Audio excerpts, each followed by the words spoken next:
تفكر هتكمل حياتك ازاي خارج مصر؟ يعني هل هتدرس ولا هتشتغل مثلا في مجال حقوق الانسان، ولا ايه رؤيتك لمستقبلك؟ هفضل زي ما أنا مجرد إنسان بيعبر عن رأيه بكل الطرق الممكنة والغير ممكنة.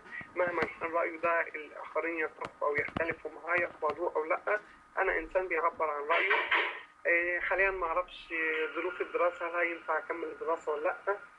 لسه الإجراءات بتاعتي أو أموري ما يعني حتى الآن لم تستقر ولم أصل لقرار نهائي في حالتي أو وضعي هيبقى إيه.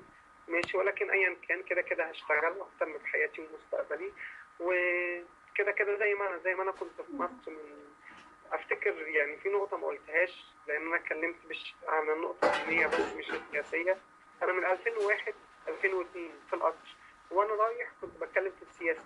حتى كنت بنتقد الاستفتاء على حكم مبارك في 2001.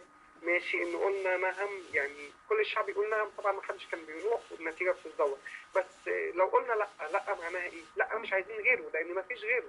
ماشي، يعني استفتاءات ما قبل 2005 2006 في استفتاءات الرئاسة أو الانتخابات ما كانتش نوع من الديمقراطية ولا كان ليها لازمة أو ليها معنى. إن هو هي صورة مبارك يا إما نعم عايزينه يا إما لأ مش عايزين غيره. فأنا كنت وأنا رايح بتكلم في السياسة وأنا راجع بتكلم في الدين.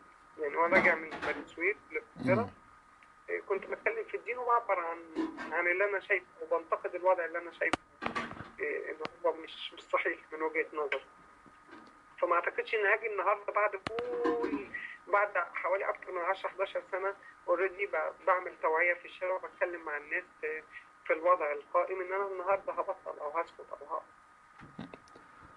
انا في النهايه بشكرك على الوقت اللي انت اتحته ليا للحوار، واتمنى لو عندك بعض الصور اللي ممكن تديها لنا بحيث تنزل مع الحوار يبقى كويس.